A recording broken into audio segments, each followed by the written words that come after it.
before the cargo container. Its drawer has not, despite the dirt that surrounds and tread, the door stands silent. Satisfied, detective? Try again. Just like that, you hear a click, then a rattle. Some mechanism unlocks itself inside the door. Ahoy! Come on in! You can't be serious.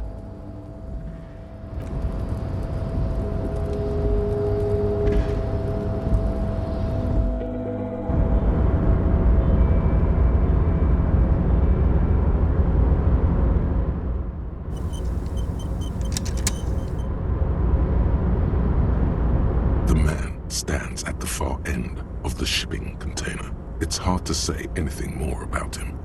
You cannot make out any of his details, but you do feel the overwhelming presence of capital. The feeling causes all the hairs on your body to stand at attention, like soldiers preparing for review. Something's amiss. The light beams bend around his face and scatter in 1,000 directions. Trying to visualize the physics at play is liable to give you in the general stillness. Only your tongue moves. Welcome. Come in. Make yourself at home. Sorry, I'm not better able to receive you. I wasn't expecting visitors today. You can't hear him exactly, yet you're able to understand. Now, what can I do for you, gentlemen?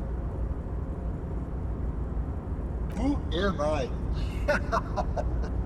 Oh, I haven't been asked that question for such a long time. I don't meet a lot of people outside my circle these days. Anyhow, my name is Rustam Diodore, investor, license holder, and extremely high net worth individual. And you are?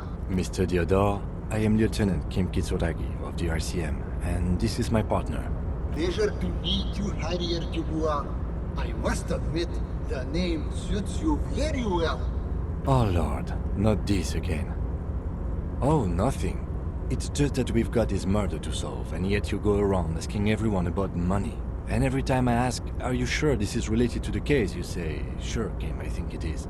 And yet, it never seems to get us any closer to solving the case. It's quite alright. I'm used to the question by now. To be blunt, I inherited my fortune from my grandmother, who herself was an extremely high net worth individual back in Graz. All I did was take her fortune and invest it prudently. Believe it or not, it takes more than a bit of skill not to blow a vast fortune on sailing boats, bad choices, and unsupervised state policy. And blow. I gotta tell you, at first, being rich is a lot of work. You've got to work hard because everything's so darn expensive. You know, prices increase exponentially at this income level. But then, once you've reached my position, it's nearly impossible for me not to make money. My assets are so diversified that I'm bound to come out ahead no matter what. Some of my lower net worth friends say to me, but doesn't that take all the fun out of it? And I tell them, not really. Precisely, Mr. Dubois. You know, I hear people talk sometimes about economic equality and fairness, but tell me, where would we be without liberalism?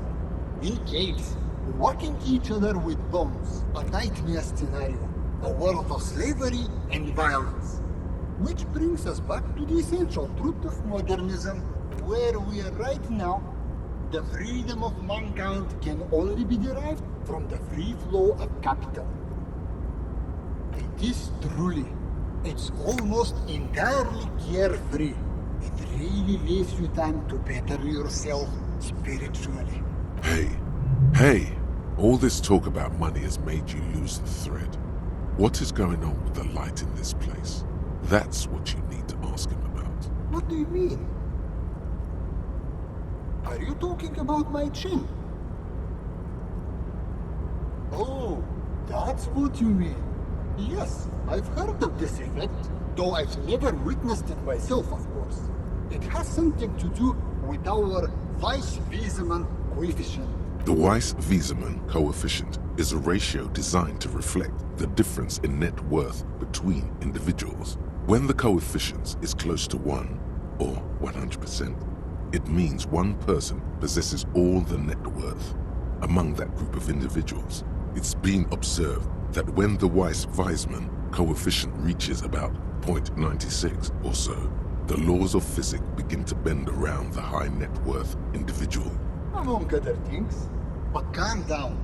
I'm but a lowly single-digit billionaire. No, not really.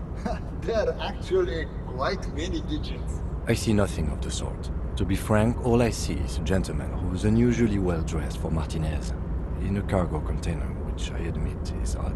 Yes, I imagine that does look strange to you. My container. Traveling. This is a great way to get around. It's fun, it's safe, and it gives me lots of time to think. By the way, let me now ask you a question. Where are we exactly?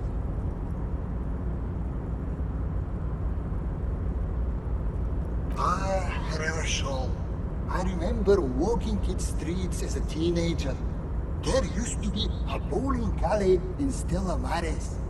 I wonder if it's still there. It's a shame I can't get out and explore myself.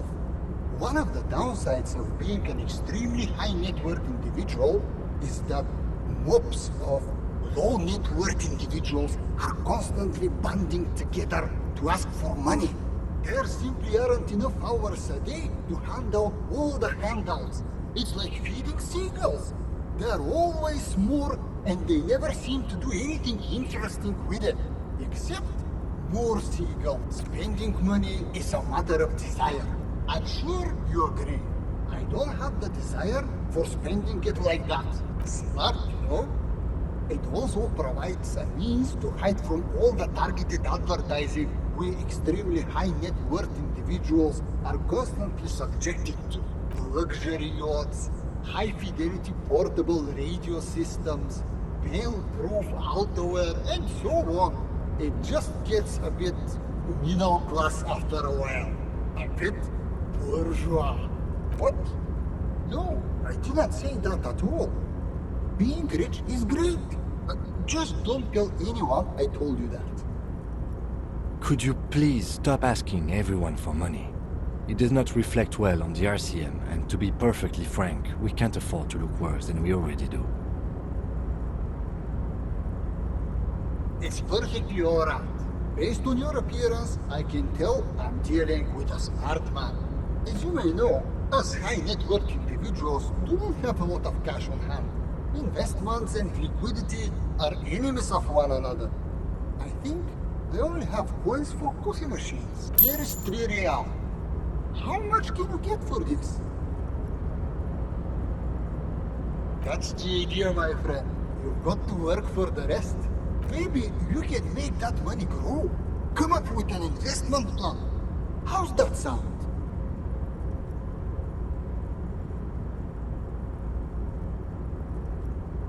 Thanks for stopping by.